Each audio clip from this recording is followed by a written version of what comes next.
Welcome to my YouTube channel. मेरे इस YouTube channel पर आप सभी लोगों का बहुत बहुत स्वागत है। सभी लोगों को एक साथ वेरी वेरी गुड इवनिंग। आज हम भारत की नई शिक्षा नीति पर बात करने वाले हैं। आज का ये टॉपिक है, ये बहुत ही अहम टॉपिक है। ये टॉपिक प्रत्येक व्यक्तियों को देखना बहुत इम्पोर्टेंट है। इस लेक्चर को आप पूरा देखिए, क्योंकि कहीं ना कहीं या तो आप विद्यार्थी हैं, या तो आप स्टूडेंट हैं, या तो आप कॉलेज के छात्र हैं, या कहीं ना कहीं आप माता पिता हैं, पेरेंट्स हैं। अगर आप माता पिता हैं तो निश्चित तौर पर आप अपने बच्चे को पढ़ाना चाहते हैं, और अगर आप अब पढ़ाना चाहते हैं तो आपको बच्चे को नई शिक्षा नीति को अपडेट जो शिक्षा नीति आई है, इसके आधार पर आपको अब पढ़ाना होगा। तो आज के इस लेक्चर में हम नई शिक्षा नीति के सारे पहलुओं पर बात करेंगे, सारे उसके क्रम पर बात करेंगे, और क्या क्या क्राइटेरिया को रखा गया है, किन किन चीज़ों को बदला गया है, किन किन चीज़ों को नया जोड़ा गया है। सभी चीज़ों को यहाँ पर हम पूर्ण रूप से आज इस लेक्चर में डिस्कस करने वाले हैं।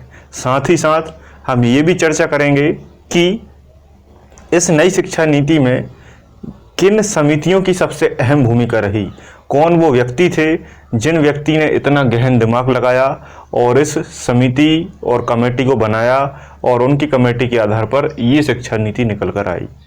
ठीक है, तो चलिए शुरू करते हैं। ये जो नई शिक्षा नीति है, ये पूर्ण रूप से जो केजी है, केजी 1 और केजी 1 के साथ जो केजी, यूकेजी और एलकेजी की कक्षाएं होती हैं, उन सभी से लेकर कॉलेज, और कॉलेज के बाद आपका जो पीजी होता है, पोस्ट ग्रेजुएशन होता है, उसके बाद आपका रिसर्च होता है, एमफिल, पीएचडी, सभी पर लागू होगा, सभी कोर्सों पर लागू होगा, है ना। मेडिकल का कुछ क्षेत्र इससे बाहर है। साथ ही साथ ये जो शिक्षा नीति है, ये पूरे भारत में एक साथ लागू होगी। ऐसा नहीं होगा कि बिहार की शिक्षा नीति अलग है, महाराष्ट्र कुछ पढ़ा रहा है, आंध्र प्रदेश कुछ पढ़ा रहा है, मध्य प्रदेश में कुछ हो रहा है, मणिपुर में कुछ हो रहा है। ऐसा नहीं रहेगा, बल्कि सारे राज्यों में एक शिक्षा नीति होगी, एक प्रोसेस होगा, एक सिस्टम होगा, एक तरीका होगा। बात क्लियर है। इसके साथ ये शिक्षा नीति सभी पर लागू तो होगी, सभी कोर्सों पर लागू होगी, सभी राज्यों पर लागू होगी, और जितने भी गवर्नमेंट संस्था हैं, जितने भी प्राइवेट संस्था हैं, सभी पर समान लागू होगी। अब ऐसा नहीं होगा कि प्राइवेट वाले अपने मन से कुछ पढ़ा रहे हैं, गवर्नमेंट वाले अपने मन से कुछ पढ़ा रहे हैं। बात क्लियर है। राज्य अपने मन से कुछ पढ़ा रहे हैं, तो ऐसा अब नहीं होगा, बल्कि सभी जगह एक ही शिक्षा नीति लागू होगी, और वो है ये शिक्षा नीति। अब क्या क्या इसमें है, मैं आपको पूरा बताने वाला हूँ। एक बात और ध्यानपूर्वक समझिए कि ये जो शिक्षा नीति है, ये शिक्षा नीति केवल अभी आई है, अभी इस पर वोटिंग होना बाकी है। अब आप कहेंगे वोटिंग का मतलब क्या है? सिंपल और आसान भाषा में समझिए कि अभी इसका क्या आया है, अभी इसका बिल आया है। अभी इसका क्या आया है? बिल। बिल का मतलब होता है विधेयक, है ना। पॉलिटी की सीरीज में मैंने आपको बिल बहुत अच्छे से समझाया है, विधेयक बहुत अच्छे से समझाया है कि किस तरीके से इसको पारित किया जाता है। तो ये बिल आया है। बिल पहले लोकसभा में पास होता है, फिर राज्यसभा में पास होता है। लोकसभा, राज्यसभा, इन्हीं दोनों को हम क्या कहते हैं? संसद या केंद्र सरकार। ठीक है, तो लोकसभा में भी पास होना बिल जरूरी है, और राज्यसभा में पास होना जरूरी है। जब दोनों में पास हो जाता है, तो दोनों में पास हो जाने के बाद फिर जाता है राष्ट्रपति के पास। राष्ट्रपति इस बिल पर साइन कर देता है, और जैसे ही साइन करता है और एक कानून बन जाता है, एक्ट बन जाता है, और संपूर्ण भारत पर लागू हो जाता है। ये प्रोसेस होती है। कानून कब बनता है? जब राष्ट्रपति साइन करता है। राष्ट्रपति साइन करने के लिए बाध्य होता है, एक बार वापस कर सकता है, लेकिन दोबारा से अगर हम दें तो राष्ट्रपति साइन करने के लिए बाध्य होता है। इसलिए मेन चीज होती है लोकसभा और राज्यसभा।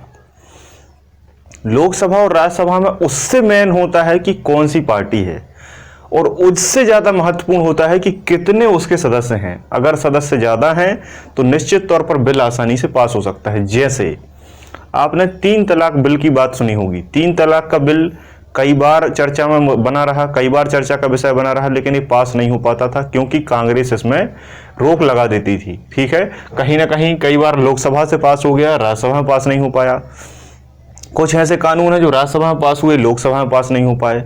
बात क्लियर है। लेकिन अभी कुछ समय पहले 3 तलाक का बिल आया, पूरी मेजोरिटी थी, लोकसभा में पास हो गया, राज्यसभा में पास हो गया और राष्ट्रपति साइन कर ही देता है, क्योंकि राष्ट्रपति इन्हीं का व्यक्ति माना जाता है, क्योंकि वास्तविक शक्ति जो है वो हमारे यहाँ राष्ट्रपति के पास नहीं है। क्यों नहीं है?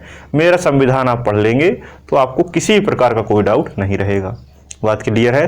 तो अभी देखो, बिल और कानून दोनों में अंतर होता है, बहुत बारीकी से समझना। अभी ये कानून बना नहीं है, बहुत सारे लोग तो ये समझ रहे हैं कि एक शिक्षा नीति आ गई है तो एक आज से ही लागू हो गई, ऐसा नहीं है। अभी ये कानून नहीं बना, अभी क्या आया है? केवल बिल आया है, लेकिन उसे इस तरीके से न्यूज में हर जगह प्रस्तुत किया जा रहा है कि सारे लोग समझ रहे हैं कि कानून ही आ गया है ना, कानून ही हो गया और अब ऐसा होना ही है। बिल्कुल नहीं, अभी केवल बिल आया है। और बिल और कानून में अंतर ये होता है कि बिल पेश होता है कहाँ? संसद में, फिर इस पर डिस्कशन होता है, प्रथम वाचन, द्वितीय वाचन, तृतीय वाचन होता है, उसके बाद वोटिंग होती है, और वोटिंग होने के बाद अगर दोनों सदनों में पास हो जाता है ना, और राष्ट्रपति साइन कर देता है तो वो पूरे भारत में लागू हो जाता है और कानून बन जाता है। लेकिन अगर लोकसभा से पास हो गया, राज्यसभा में पास नहीं हुआ तो वो खत्म हो जाता है। तो अभी ये नई शिक्षा नीति का बिल आया है ना, जिसे नेशनल हायर एजुकेशन बिल कहा जाता है, जिसे नेशनल हायर एजुकेशन बिल कहा जा रहा है, नेशनल हायर एजुकेशन बिल 2020। ये बिल पेश होगा और मेरे ख्याल से ये बिल पेश होगा और आसानी से पास भी हो जाएगा, क्योंकि मोदी जी जितनी वोटों से जीते हैं, जितना बहुमत है बीजेपी के पास, उस बहुमत से ऐसा लगता नहीं है कि ये बिल रुकेगा, है ना। क्योंकि जब जम्मू कश्मीर जैसे मामले को चुटकियों में सॉल्व कर लिया, जो कि हम 70-75 साल से नहीं कर पाए, है ना, तो ये छोटा सा बिल पास होना बहुत बड़ी बात नहीं है, क्योंकि मोदी जी बहुत मेजोरिटी से अपनी संसद में बरकरार हैं, तो आराम से बिल आएगा, है ना। इसलिए सभी लोग ये जान रहे हैं कि कानून अब बनाया है ना, इसको कानून बनने में कोई नहीं रोक सकता, क्योंकि मेजोरिटी बहुत ज़्यादा है। अब हम कुछ बात करते हैं कि इसमें क्या क्या है। तो ये जो बिल है ये शिक्षा मंत्रालय के द्वारा लाया गया है। ऑब्वियसली सी बात है कि अगर शिक्षा की कोई बात कहेगा तो शिक्षा मंत्रालय ही कहेगा, और शिक्षा मंत्रालय जो है ये मुख्य तौर पर राज्यों में रहते हैं, लेकिन केंद्र में जो है वो मानव विकास संसाधन मंत्रालय होता है, मानव संसाधन विकास मंत्रालय होता है, जिसका नाम बदलकर अब शिक्षा मंत्रालय कर दिया गया है। ये भी इसी के तहत होगा, है ना। तो जो कैबिनेट है, कैबिनेट ने इस प्रस्ताव को, इस बिल को तैयार किया है। तैयार करने के बाद मैं एक बात बता दूं कि अभी तक जो भारत में शिक्षा नीति चल रही थी, अभी तक जो भारत में शिक्षा चल रही थी, शिक्षा नीति, वो 34 साल पहले हमारे राजीव गांधी के समय में बनाई गई थी। हमारे जो राजीव गांधी भारत के प्राइम मिनिस्टर थे, 1986 में इस नीति को तैयार किया गया था। तो 34 साल बाद, 34 ईयर्स के बाद इस एजुकेशन सिस्टम में चेंजेस आया है, बदलाव आया है। और क्या बदलाव आया है उसको मैं सिलसिले वाइज क्रम से समझाता हूं। नंबर 1, 2015 में एक व्यक्ति थे जिनका नाम था TSR सुब्रमण्यम। क्या नाम था? TSR सुब्रमण्यम। इनकी अध्यक्षता में एक कमेटी बनी। उस कमेटी में एक मसौदे को तैयार किया गया। मसौदे का मतलब होता है एक ड्राफ्ट, एक प्रारूप, एक फॉर्मेट को तैयार किया गया कि इस तरीके से हमारे भारत की शिक्षा नीति होना चाहिए। क्योंकि आपको पता है 2014 में मोदी जी जीते, एक साल में अपनी पार्टी को स्टेब्लिश किया, 2015 में नीति आयोग बना, और उसके बाद पहली शिक्षा नीति की बात कह दी किसने? यहाँ लिख भी दिया है मैंने। 2015 में कैबिनेट सचिव थे, जिनका नाम क्या था? कैबिनेट सचिव थे, और इनका नाम क्या था? TSR सुब्रमण्यम जी। इनने अध्यक्षता करने के बाद इन्होंने 5 सदस्यों को और लिया, जो कि शिक्षा के क्षेत्र के विशेषज्ञ थे। उन 5 सदस्यों को लेकर 5 सदस्यीय कमेटी बनाई। 5 सदस्यीय कमेटी बनाई, आपस में डिस्कशन किया और एक फॉर्मेट तैयार किया कि भारत की शिक्षा नीति ऐसी होनी चाहिए। लेकिन उस समय मोदी जी के दिमाग में बहुत सारे कुछ और मामले थे। 3 तलाक, ठीक है, अयोध्या राम मंदिर, 370 धारा, जम्मू कश्मीर, ऐसे बहुत सारे मुद्दे थे। तो इस शिक्षा नीति को थोड़ा सा दरकिनार कर दिया गया और इस पर ध्यान नहीं दिया गया, और ये सदस्य समिति जो है वो खारिज हो गई। इसके बाद 2016 में एक अंतरिक्ष वैज्ञानिक थे जिनका नाम था के कस्तूरी रंगन। क्या नाम था? के कस्तूरी रंगन। इसको याद रखिए, क्योंकि वर्तमान में जो शिक्षा नीति लागू हुई है, जो एजुकेशन पॉलिसी इंप्लीमेंट हुई है, वो एजुकेशन पॉलिसी जो है वो इन्हीं के द्वारा बनाई गई पॉलिसी है ना। तो के कस्तूरी रंगन के द्वारा दूसरी समिति बनी, और फाइनली इसके मसौदे को पेश कब किया गया? 31 मई, इस डेट को याद रखें, 31 मई 2019 31 मई 2019 को इस मसौदे को पेश किया गया, बनाया इस मसौदे को और इसको पेश किया गया। एक बात याद रखना कि ये जो वीडियो है, ये वीडियो सभी के लिए है। कोई ये ना सोचे कि हम इस स्ट्रीम से नहीं है तो ये हमारे काम का नहीं है। अगर आप सामाजिक व्यक्ति हैं, अगर आप पेरेंट्स हैं, तो आप ये बच्चों के लिए बहुत ज़रूरी है आपको जानना कि आप अपने बच्चों को किस तरीके से पढ़ाना चाहते हैं। अभी मैं सारी चीज़ें बताऊंगा कि बच्चों को क्या क्या इसमें फ़ायदा हुआ है, क्या क्या इसमें नुकसान हुआ है, पहली चीज़। दूसरी चीज़, सभी के लिए जानना जरूरी है क्योंकि निश्चित तौर पर आप नहीं तो आपके बच्चे शिक्षा से जुड़े हैं। दूसरी चीज़, जो लोग पढ़ रहे हैं उनके लिए ये एग्ज़ाम में काम आने वाला है। निश्चित तौर पर इससे क्वेश्चन बनेगा क्योंकि करंट का ये टॉपिक है, तो इससे ज़रूर क्वेश्चन बनेगा। और जो पीएससी का मेंस लिखने वाले हैं, जो मेंस देने वाले हैं, या फिर जो 2020 का प्री देंगे, तो उसमें भी इसका क्वेश्चन जरूर बनेगा। कई बार आपसे पूछा जाएगा मेंस में कि नई शिक्षा नीति हमारे भारत सरकार ने पारित की है, ये कहाँ तक कारगर है, आपके सुझाव दीजिए। तो आपके उसमें सुझाव पूछेगा, कारण पूछेगा, लाभ पूछेगा, नुकसान पूछेगा, तो आपको इसका एनालिसिस पूर्णतः करना पड़ेगा। तो ये वीडियो सभी के लिए है। कस्तूरी रंगन जी की समिति बनी, मसौदा 2019 में पेश हुआ। 2019 में पेश हुआ और पेश होने के बाद फिर ये कोरोना आ गया, है ना, नवंबर दिसंबर के बाद। तो फिर ये बिल जो है वो थोड़ा सा साइड में रहा, लेकिन अब थोड़ा सा मामला शांत हुआ है। तो 29 जुलाई आपको पता है, 29 जुलाई 2020 29 जुलाई 2020 को कैबिनेट ने इसको मंजूरी दे दी। कैबिनेट मंत्रिमंडल जो है उसने इसको मंजूरी दे दी। जब मंजूरी प्राप्त हुई तो मंजूरी अभी मिली है, अभी लोकसभा और राज्यसभा में जाएगा, और लोकसभा में राज्यसभा में जाने के बाद इस पर डिस्कशन होगा, वोटिंग होगी और फिर कानून बन जाएगा।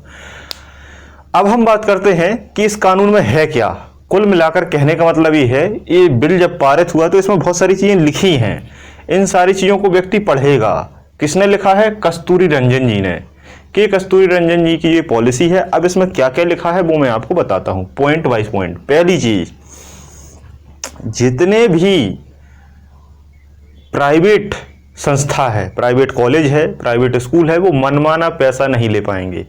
उनके लिए एक निश्चित क्राइटेरिया रखा जाएगा, उसके आधार पर वो चलेंगे। मनमाना पैसा नहीं लिया जाएगा, जितने आप क्वालिटी देंगे उसके हिसाब से पैसा होगा, पहली चीज। दूसरी चीज, नेशनल रिसर्च फाउंडेशन बनाया जाएगा। नेशनल रिसर्च फाउंडेशन बनेगा जिसके आधार पर बहुत सारे इनोवेशन को शिक्षा में जोड़ा जाएगा। ऐसा नहीं होगा कि किसी भी एक चीज को ही चलाया जा रहा है। जैसे पहले होता था ना कि आपसे कह दिया कि ये 10 क्वेश्चन है, यही एग्जाम में आना है, रट लो, पास हो जाओ, काम खत्म, बेरोजगार बन के बैठे रहो।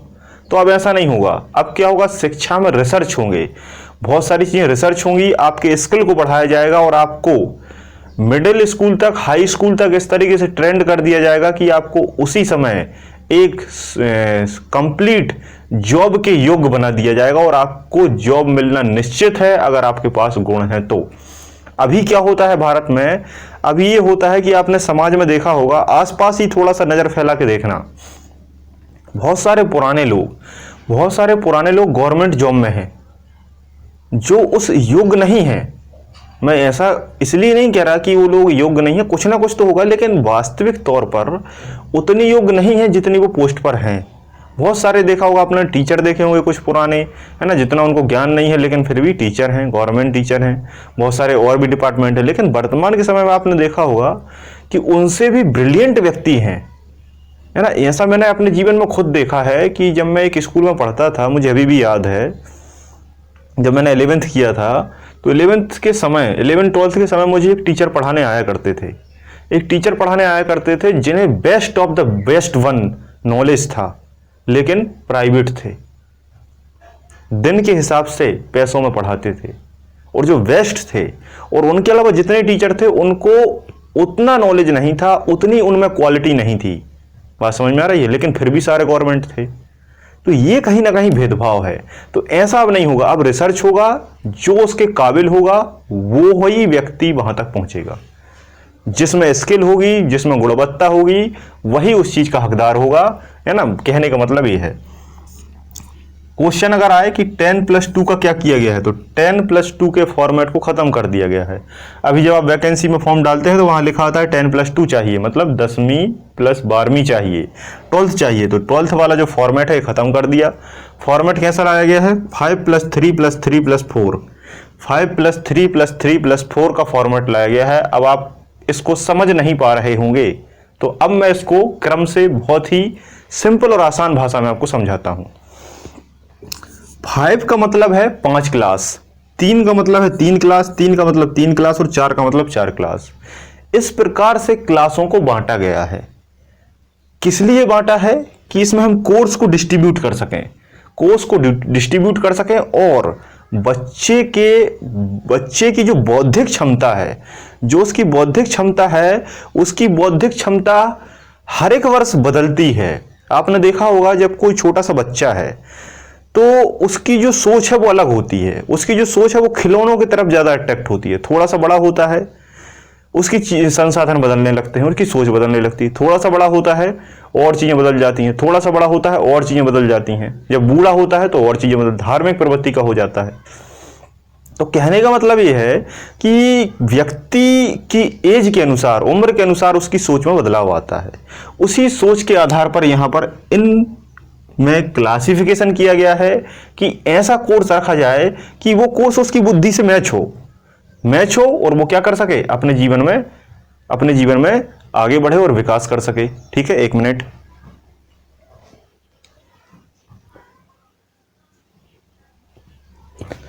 बात क्लियर समझ में आई आपको? तो इसका मतलब यही है। अब मैं इसको और डिटेल से आपको समझाता हूं। देखो, नंबर वन हम बात करते हैं 5 की, है ना। देखो ये 4 कैटेगरी हैं, 1 2 3 4। 4 कैटेगरी में से पहली कैटेगरी उठाते हैं हम 5 वाली। 5 वाली कैटेगरी जो है, इस 5 वाली कैटेगरी में 5 क्लासें रखी हैं। 5 क्लासें कौन कौन सी रखी हैं, केजी से लेकर, है ना, केजी, यूकेजी और एलकेजी, केजी, यूकेजी और एलकेजी। बात क्लियर है? ये KG1 नर्सरी वगैरह होता है ना, KG1 KG2, उस प्रकार से उसको वास्तविक रूप से केजी, यूकेजी और एलकेजी कहा जाता है ना। और पहली और दूसरी क्लास, बात क्लियर है? KG, UKG, LKG, first class और सेकंड क्लास, मतलब दूसरी तक। ये 5 का मतलब पहली से 5वीं नहीं है, याद रखना। इस 5 का मतलब क्या है, केजी से लेकर दूसरी तक 5 क्लासें होंगी, और उस कोर्स को कहा जाएगा फाउंडेशन स्टेज। ये इंपॉर्टेंट है, आपसे पूछा जाएगा कि फॉर्मेट ऑफ कोर्स में +5 का मतलब क्या है। +5 का मतलब क्या है, फाउंडेशन स्टेज। फाउंडेशन का मतलब होता है कि जब बच्चा पहली बार पढ़े तो पढ़ने के बाद उसकी जो नींव है वो किस तरीके से बिल्डअप होगी, क्योंकि बच्चे की जो नींव है वही डिपेंड करती है कि उसका भविष्य कैसा होगा। क्योंकि अगर आप चाहें कि आपको अच्छा मकान बनाना है तो उसके लिए नींव अच्छी होना जरूरी है। अगर नींव अच्छी नहीं है तो आप मकान कितना ही अच्छा बना लीजिए, वो ढह जाएगा। तो इसलिए फाउंडेशन कोर्स में हमने 5 क्लासें रखी। इसमें पहला उद्देश्य होगा नींव को मजबूत करना, मतलब बच्चे की जो बुद्धि है उसको हमें ऑप्टिमाइज करना, उसको हमें बेस्ट बनाना, ताकि उसके जो आगे के जो कॉन्सेप्ट हैं वो बहुत अच्छे से क्लियर हो। साथ ही साथ सिलेबस में कुछ ऐसा जोड़ा जाएगा जिससे उसकी रुचि बढ़े। अभी बहुत सारी चीजें सिलेबस में ऐसी हैं जो किसी काम की नहीं है, कोई मतलब की नहीं है। तो मेरा भी ओपिनियन है भारत सरकार से, अगर बचपन से ही सिलेबस में मोटिवेशनल चीजों को रखा जाए। किस चीजों को रखा जाए, मोटिवेशनल चीजों को। मोटिवेशनल चीजों से क्या होता है कि बच्चे के अंदर जिज्ञासा उत्पन्न होती है कि जब इस व्यक्ति ने ये काम किया और इतना महान बना, तो हम क्यों ना इसको करें।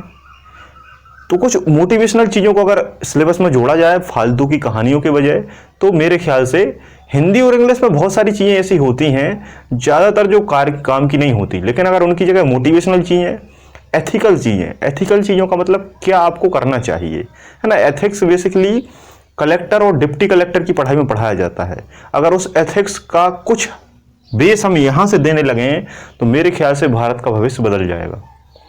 एथिकल चीजें, साथ साथ में कुछ मोरल चीजें का मतलब यह है कि आपको अपना व्यवहार जीवन में कैसा रखना है ना। क्योंकि बहुत सारे व्यक्ति अधिकारी तो बन जाते हैं, लेकिन अच्छा और सच्चा अधिकारी हर एक व्यक्ति नहीं बन पाता। कारण क्या है, एथिकल वैल्यूओं की कमी होती है, नैतिकता की कमी होती है। तो नैतिकता और संवैधानिक रूप से और कानूनी रूप से चीज़ों का डेवलप करना बहुत ज़रूरी है। साथ साथ में एनसीईआरटी कोर्स लाया जाएगा। एनसीईआरटी कोर्स शुरुआत की क्लास में रहेगा, जिसे प्री प्राइमरी कहा जाएगा। ये प्री प्राइमरी कहलाएगा, जिसमें केजी, एलकेजी, यूकेजी और 1-2 क्लासें रहेंगी। खेल कूद को भी साथ में जोड़ा जाएगा, है ना। Studying plus playing. Studying plus playing में क्या होता है कि हमेशा आपने देखा होगा कि जब आप पढ़ते हैं तो आपका माइंड स्ट्रेस में आ जाता है, और उस स्ट्रेस को खत्म करने के लिए खेल कूद बहुत जरूरी है।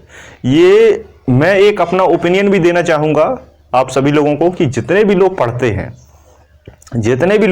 हैं अपने जीवन में, जब भी आप पढ़ाई करें तो आप पढ़ाई के साथ एवरी डे एक गेम को जरूर खेलें, और वो गेम शारीरिक एनर्जी वाला होना चाहिए, जिसमें आप थोड़ी सी मेहनत करें, थोड़ा सा वर्कआउट होना चाहिए। अब जैसे मान लो कैरम है, तो कैरम में आपके शरीर का उतना ज़्यादा नहीं होगा, उसमें भी माइंड का खेल है। तो माइंड से ही अभी आपने काम किया पढ़ाई, और पढ़ाई के बाद फिर आप क्या करें, थोड़ा सा वर्कआउट करने की कोशिश करें, ऐसा खेल खेलें जिससे माइंड का जो स्ट्रेस है वो खत्म हो जाता है। त्रिस्तरीय भाषा प्रणाली को रखा गया है। कुल मिलाकर कहने का मतलब ये है कि आपकी जो पहली से 5वीं तक की पढ़ाई है, मतलब यूकेजी से लेकर, मतलब केजी से लेकर आपकी जो 5वीं तक की पढ़ाई है, वो अब आपकी अपनी भाषा में होगी, है ना। मतलब ये नहीं होगा कि आपको इंग्लिश ही कंपलसरी है ना, ऐसा नहीं होगा। अब आप उस शिक्षा को हिंदी में भी कर सकते हैं। अगर आप गुजरात में रहते हैं तो गुजराती में भी पढ़ सकते हैं 5वीं तक। अगर आप महाराष्ट्र में हैं तो मराठी में पढ़ सकते हैं। अगर आप तमिलनाडु में हैं तो तमिल में पढ़ सकते हैं। अगर आप केरल में हैं तो आप मलयालम में पढ़ सकते हैं, है ना।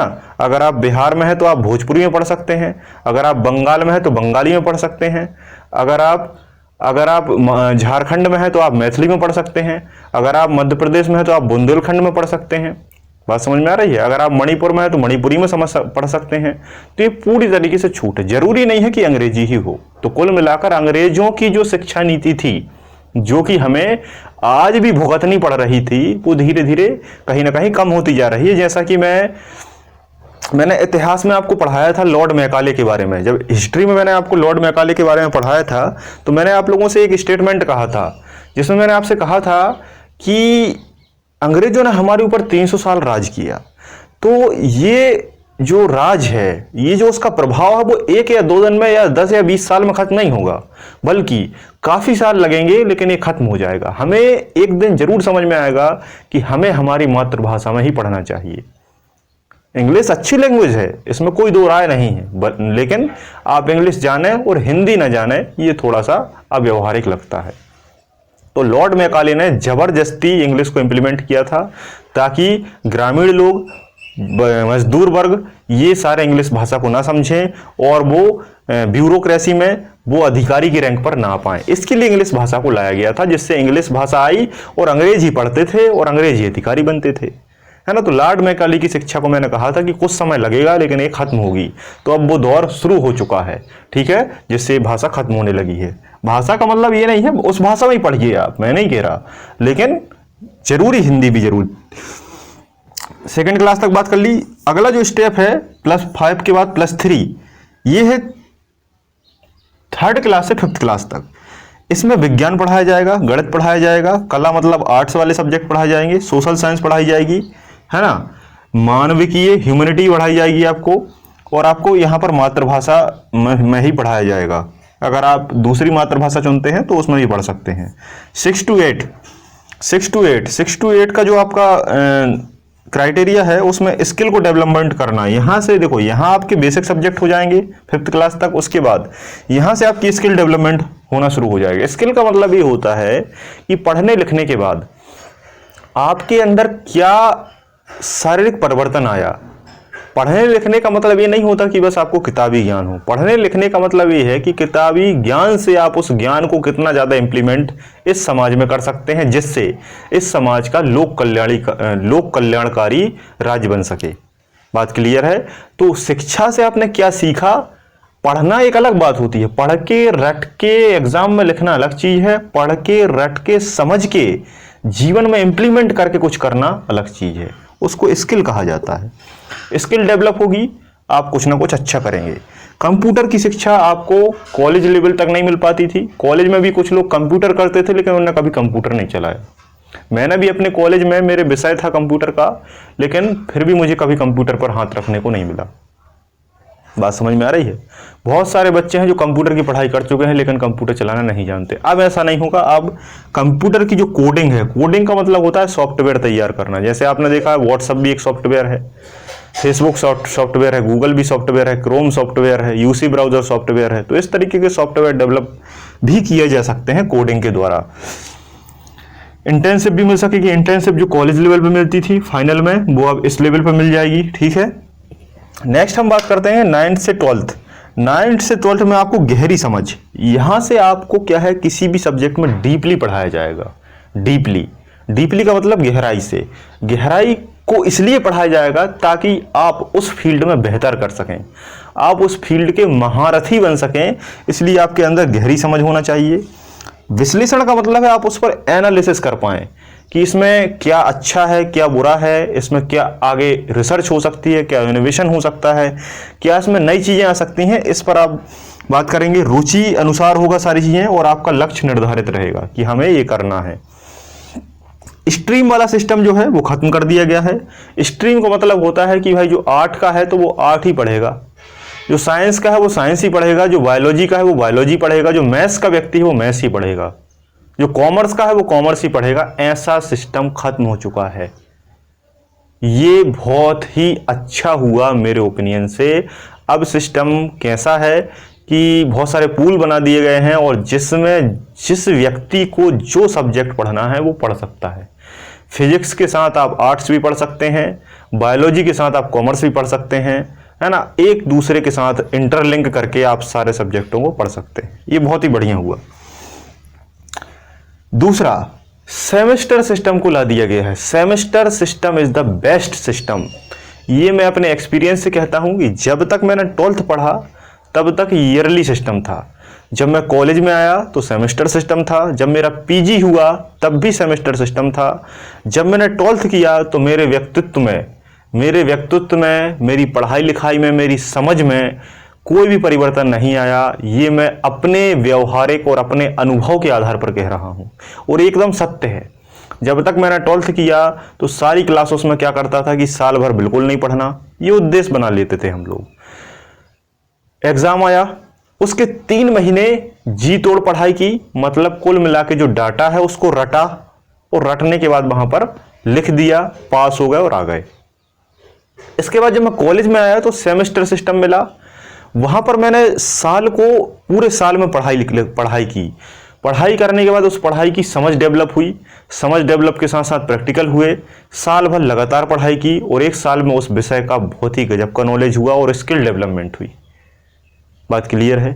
और उसके बाद उसके बाद बॉडी में एक अजीब तरीके का स्किल डेवलपमेंट हुआ, रुचि डेवलप हुई और तब से मैं टीचर बन गया। तो ये मेरा व्यक्तिगत एक्सपीरियंस है। और उसके बाद पीजी में भी इस सेमेस्टर सिस्टम था। तो semester system is the best system. मैं जानता हूं कि ये बच्चों को बुरा लगेगा कि यार ये क्या हो गया, साल में 1 बार एग्जाम होना था अब 2 बार होंगे। मैं तो ये कहता हूं कि सेमेस्टर सिस्टम की जगह, खैर ऐसा हो तो नहीं सकता, अगर सेमेस्टर सिस्टम की जगह 1 साल में 3 बार एग्जाम होने लगे और उन्हीं 3 एग्जाम के आधार पर फाइनल मार्क्स बने, फाइनल परसेंटेज बने, तो वो और बेस्ट सिस्टम होगा। कुल मिलाकर कहने का मतलब ये है कि जिस भी चीज को जितना ज्यादा तोड़कर किया जाता है वो उतनी बेस्ट होती है। ये बात आपको समझना पड़ेगा। बच्चों को ये बुरा लगेगा लेकिन ये बहुत बेस्ट सिस्टम है। जब आप बड़े हो जाएंगे तब आपको इसकी कद्र समझ में आएगी। अभी ये कॉलेज का सेमेस्टर सिस्टम खत्म करके बहुत ज़्यादा बुरा किया है ना। इसका अलग अलग अपना अपना ओपिनियन हो सकता है। बाकी मैं ये मानता हूँ कि अगर ये ख़त्म किया है तो ये फिर से छोटी क्लासों में ला दिया तो इसका कोई ना कोई फ़ायदा ज़रूर होगा। ठीक है, या खैर ये अपनी अपनी प्रणाली मतलब पॉलिसी होती है, इसमें मैं ज़्यादा कुछ नहीं कह सकता। आगे हम बात करते हैं, बहु प्रवेश एवं निकासी प्रणाली बनाई गई है। मल्टी एंट्री एग्जिट सिस्टम, बहु प्रवेश निकास प्रणाली, ये बहुत अच्छा सिस्टम है। इस सिस्टम में क्या है कि जैसे मान लो 12th के बाद आपने कॉलेज किया तो कॉलेज करने के लिए 3 साल कंपलसरी है, किसी किसी में 4 साल कंपलसरी है। ठीक है, तो बीच में क्या होता है, इकोनॉमिक कंडीशन, आर्थिक जो कमजोरी होती है, घर वालों का सपोर्ट नहीं होता है ना, बहुत सारी ऐसी कंडीशन हो जाती है, बच्चे बीमार पड़ जाते हैं बहुत लंबे लंबे समय तक, किसी का फ्रैक्चर हो जाता है खेलते समय, है ना। तो उसमें क्या होता है, बच्चे की पूरी पढ़ाई चली जाती है और उसकी 3 साल की जो डिग्री है वो पूरी तरीके से बर्बाद हो जाती है। अब ऐसा नहीं होगा, अगर आप 1 साल पढ़ते हैं तो आपको सर्टिफिकेट मिलेगा, उसके बाद छोड़ देंगे तो भी कोई दिक्कत नहीं है, फिर से आप रीज्वाइन कर सकते हैं। 2 साल पढ़ लेंगे तो आपको डिप्लोमा मिलेगा, और 3 साल पढ़ लेंगे तो आपको डिग्री मिलेगी, 4 साल पढ़ लेंगे तो आपको रिसर्च डिग्री मिलेगी, मतलब पीजी की डिग्री मिल जाएगी, और उसके बाद एमफिल करने की जरूरत नहीं है, आप डायरेक्ट उसके बाद 4 साल के बाद सीधा पीएचडी कर सकते हैं।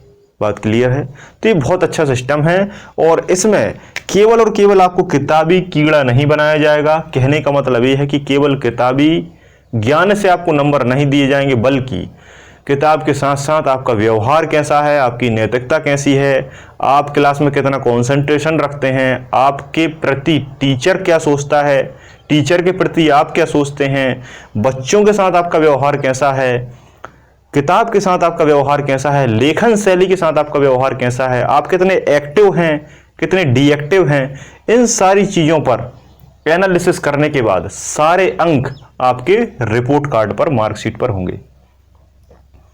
इनमें से कुछ वैल्यू को आपके कॉलेज की संस्था में क्रेडिट कर दिया जाएगा। कुल मिलाकर एक आपका अकाउंट होगा।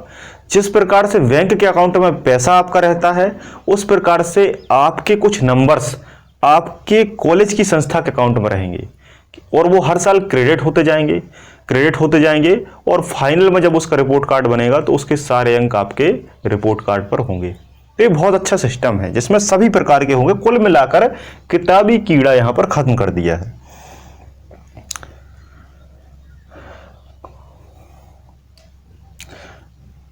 कोर्स ड्रॉप करने के बाद भी डिग्री प्राप्त हो जाएगी, ये मैं आपको बता चुका हूं। सर्टिफिकेट मिल जाएगा आपको, एमफिल करने की कोई जरूरत नहीं है, है ना। रिपोर्ट कार्ड पर सभी प्रकार के अंक होंगे, और रिपोर्ट कार्ड को 360 डिग्री में सोचा जाएगा, है ना। जो रिपोर्ट कार्ड बनेगा, पहले रिपोर्ट कार्ड क्या होता था कि आप एग्जाम में बैठे, आपने जितना लिखा और टीचर ने जितना चेक किया उसके हिसाब से आपको नंबर मिल जाते थे। 1-2 दफ़ा मेरे साथ भी ऐसा हुआ है कि मैं पूरा पेपर करके आया था, और पूरा पेपर करके आया, और मैं ये नहीं कहूँगा कि सामने वाला थोड़ा सा सही चेक नहीं किया, बल्कि मैं ये कहूँगा कि उसमें नंबर कटने की कोई गुंजाइश नहीं थी। अगर आज भी वो कॉपी कहीं मिल जाए तो मैं ये मानता हूँ कि उसमें से नंबर नहीं जा सकता था, लेकिन उसमें मुझे आधे से भी कम नंबर मिले थे। तो ये डिपेंड करता है कि आपने कितना लिखा और सामने वाले ने कितना चेक किया। कई बार हो जाता है कि टीचर नहीं कर पाता चेक, है ना, मैं इसमें टीचर की गलती नहीं मानता, ठीक है, तो हो जाता है कई बार। तो ऐसा अब नहीं होगा। अब यहाँ पर 360 डिग्री, मतलब आपके चारों ओर आप किस तरीके का व्यवहार है आपका स्टेज पर जाना, आपका बोलना, आपका टीचर के साथ व्यवहार, सब प्रकार से आपका रिपोर्ट कार्ड बनेगा। अभी तक मार्कशीट में केवल एक ही नंबर होते थे, अब सभी चीजों के नंबर होंगे मार्कशीट पर ओवरऑल, क्योंकि खेल से संबंधित भी नंबर होंगे कि आप कितना ज्यादा पार्टिसिपेट करते हैं, कितना ज्यादा एक्टिव रहते हैं, है ना। माँ बाप के प्रति आपका कैसा व्यवहार है, ठीक है, टीचर के प्रति कैसा व्यवहार है, आपके दोस्तों के प्रति कैसा व्यवहार है, वो आउटपुट करके आपको उससे नंबर मिलेंगे, और 360 दायरे में आपको पढ़ाया जाएगा। कई बार ऐसा होता है कि डिग्री करने के बाद या क्लास करने के बाद आपके परसेंटेज कम होते हैं, जिसके बेस पर कभी कभी क्या होता है कि आप किसी बड़े टेस्ट में एलिजिबल नहीं होते। ऐसे उसमें चाहिए कि 60% अगर आपके 12th में है तभी आप इस टेस्ट को दे पाएंगे, और अगर आपके 55% है तो आप उस टेस्ट से वंचित हो जाते हैं। नेशनल अगर टेस्ट है किसी प्रकार का, तो आप वंचित हो जाते हैं। अगर आपके अंदर वो प्रतिभा है तो उसके लिए क्या बनाया गया है, नेशनल टेस्ट एकेडमी बनाई गई है। उसके आधार पर एक अलग से टेस्ट होगा, उस टेस्ट में आप रीटेस्ट देंगे उसी क्लास का। एग्जाम्पल के तौर पर 12th में आपके बने 55%, 12th के बाद आपको एक एंट्रेंस एग्जाम देना है। जैसे मान लो आपको इंजीनियर बनना है, और इंजीनियर बनने के लिए उसमें 60% जरूरी है, तभी आप उस कॉलेज की एडमिशन के लिए टेस्ट दे पाएंगे, ठीक है, और आपके 55% हैं, तो एक अलग से एकेडमी बनाई गई है, नेशनल टेस्ट एकेडमी। उस टेस्ट एकेडमी में आप एक अलग से टेस्ट देंगे अगर आप वास्तविक तौर पर काबिलियत हैं, क्योंकि हो सकता है कई बार आपके साथ ऐसा क्लास में हो जाता है कि कॉपी चेक नहीं हो पाती, आपके परसेंटेज कम आ जाते हैं, तो आप या फिर उतने ही वास्तविक तौर पर आए, लेकिन फिर भी आप एक अलग से टेस्ट एकेडमी में फिर से टेस्ट दें, अच्छे नंबर प्राप्त करें और उन नंबरों का ऐड आपके परसेंटेज में हो जाएगा और उसके आधार पर आपका सिलेक्शन उस कॉलेज में हो जाएगा। तो मेरे ख्याल से बहुत ही बेहतरीन सिस्टम है, लाजवाब सिस्टम है। अगर ये इम्प्लीमेंट हो जाता है तो निश्चित तौर पर बहुत सारे बच्चों का भविष्य सुधर जाएगा, अच्छा हो जाएगा और वो अपने जीवन में बहुत सारी सफलताएं अर्जित करेंगे, हासिल करेंगे। बस मुख्य बात यह है कि इस सिस्टम को किताब पर ही ना रहने दिया जाए, बिल पर ही ना रहने दिया जाए, बल्कि इस सिस्टम को वास्तविक रूप से इम्प्लीमेंट किया जाए। इसमें एक बात और कही गई है कि शिक्षाओं को डिजिटल बनाया जाएगा, शिक्षाओं को डिजिटल बनाया जाएगा। अगर डिजिटल बना दिया तो बहुत बेहतरीन होगा। मेरा भी एक ओपिनियन है, अगर हो सके तो ये वीडियो अगर किसी राजनीतिज्ञ के पास पहुंचे वायरल होने के बाद, तो मेरा एक ओपिनियन है कि अगर आपको बेस्ट इंस्टीट्यूट बनाना है, बेस्ट शिक्षा को बनाना है, तो शिक्षा बेस्ट बनाने के लिए आपके पास बेस्ट टीचर होने चाहिए। शिक्षा को बेस्ट बनाने के लिए आपके पास बेस्ट टीचर होने चाहिए। अगर बेस्ट टीचर नहीं है तो एक बेस्ट बच्चा नहीं बन सकता, एक बात आप हमेशा याद रखना। और मेरा एक और सजेशन है, बेस्ट टीचर के साथ साथ वो टीचर केवल टीचर ना हो बल्कि मोटिवेटर हो। क्या हो? मोटिवेटर। ये एक बहुत बड़ी बात है, अगर आप इसको गहराई से सोचेंगे तो एक बहुत बड़ी बात है। मैं ये कहूंगा कि भले ही वो टीचर वास्तविक या रिक्वायरमेंट या जरूरी क्वालिफिकेशन से कम क्वालिफिकेशन रखता हो या उसे कम नॉलेज हो, लेकिन अगर वो मोटिवेटर है तो वो एक बेस्ट टीचर बन सकता है, क्योंकि ज्ञान हमेशा उतना ही रहता है जितना आपने प्राप्त किया है, लेकिन मोटिवेशन एक ऐसी चीज है कि उस ज्ञान में 4 चांद लगा देता है। ठीक है, अगर किसी भी टीचर, आपने देखा होगा, आपने जीवन में बहुत सारे टीचरों के साथ पढ़ा होगा, वो सभी टीचर जो हैं एक ही एग्जाम को पास करके आए हैं, लेकिन एक टीचर आपका बेस्ट होता है और बाकी के 99% टीचर से आपको कोई मतलब नहीं होता। कारण टीचर के अंदर मोटिवेटर होना बहुत जरूरी है। अगर वो मोटिवेटर है, मोटिवेशन की टेक्निक है, मैं आपसे ये कहूंगा कि आपको गाड़ी को गिफ्ट देने वाला व्यक्ति उतना महान नहीं होता जितना महान गाड़ी सिखा देने वाला व्यक्ति होता है। इस बात को थोड़ा सा गहराई से सोचिएगा। आज के इस लेक्चर में आप सभी लोगों का बहुत बहुत धन्यवाद। जय हिंद, जय भारत।